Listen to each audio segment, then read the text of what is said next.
Number 1, a 2021 Panini Prestige Tom Brady Heroes Mint Foil. This is a bad title. I don't like it. Sold to a buyer in Canada. I got a pretty good price for this. I don't think it's worth that much on the market. Maybe because they're Canadian, they couldn't get them in Canada, and they had to buy them off eBay, and I'm one of the few buyers who does international shipments. That's a potential reason why they paid so much for it. 35 bucks.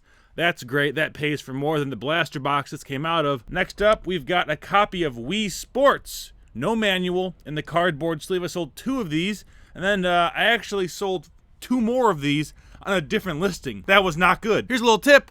When you are selling items, the more quantity you have, the better that helps your items rank high in eBay search. And we have Star Wars Battlefront PS2 lot. We've got Battlefront 2 Episode 3 and The Force Awakens, all with manuals, and these sold for $33.20. Another video game lot, Xbox 360 games, this time sold for $37.95. It's a Call of Duty lot, Modern Warfare 2 and 3, Call of Duty Advanced Warfare, and Ghost. I'm not always having these 4 games, but I sell a lot of Call of Duty lots on both PlayStation 3 and an Xbox 360. Then kind of a cool one, a members only jacket, size 44 leather, sold for $47.45, going to a buyer in Delaware. I think it's actually being forwarded to Europe. Now, when you sell these things, or somewhere else, I don't know about Europe, somewhere else. Now, when you sell things to freight forwarders, that might scare a lot of people, but for the most part, you are fine as long as the freight forwarder receives the shipment. If it gets lost going from Delaware to Bulgaria,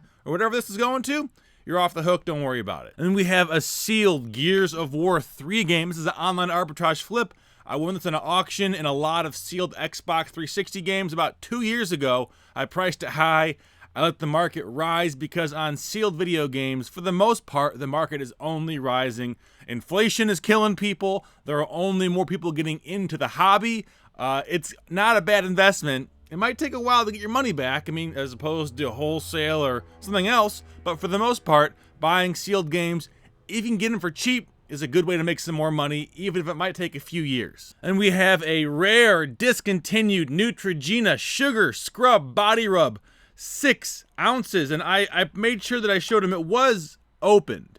It was new, nobody had used it, but because it was discontinued and a shelf puller, old stock, whatever you want to call it, the seal was broken, took a while to sell, sold for $42.70 to a buyer in Washington in the middle of nowhere, so I think that they love this product and they were happy to pay my asking price. Then a GameCube game, Sonic Gems, the Collection 3 must-have hits. Mint, data side, I use my refinishing machine, does wonders on these discs, but no manual. With manual, I could have easily got 75 bucks. I'm happy with this price.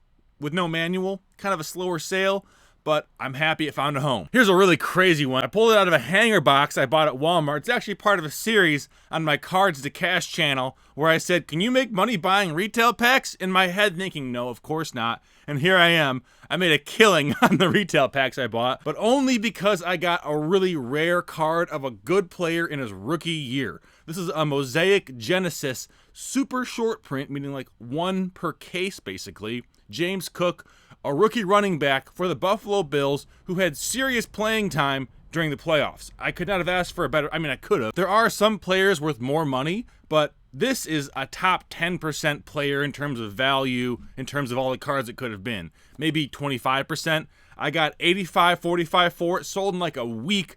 I had a few people message me saying, hey, will you take 40, will you take 50? I said, no, I think I know what it's worth. It's worth at least 80 bucks. Even though it says free shipping in my mind, I'm building shipping into the cost when I ask for it.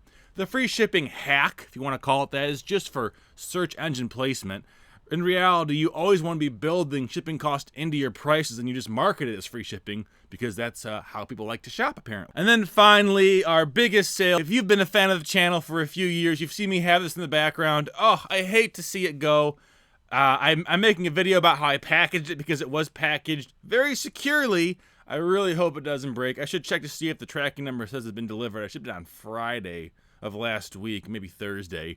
The Murano glass Lavorazione aquamarine green beautiful glass vase, very heavy, weight about 15 pounds, going to somebody in Key West.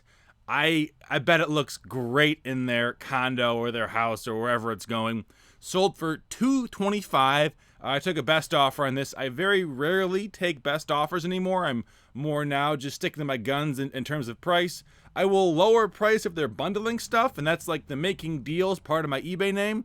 But in terms of buying one item, unless it's very high price relative to my average store value price, like this is, then I'm not really going to be entertaining values. They sent me an offer at $225. That was very fair. I think they wanted to keep it below $250 because it was about $248 with shipping. I sent it to them. Fingers crossed that it's safe and fine. I'll update you guys in another video if I have to file an insurance claim, because yeah, I definitely paid for insurance on this. And that's last week's 10 best sales. Thanks for watching, guys. Please subscribe. We're doing this every week, and I'll see you next time.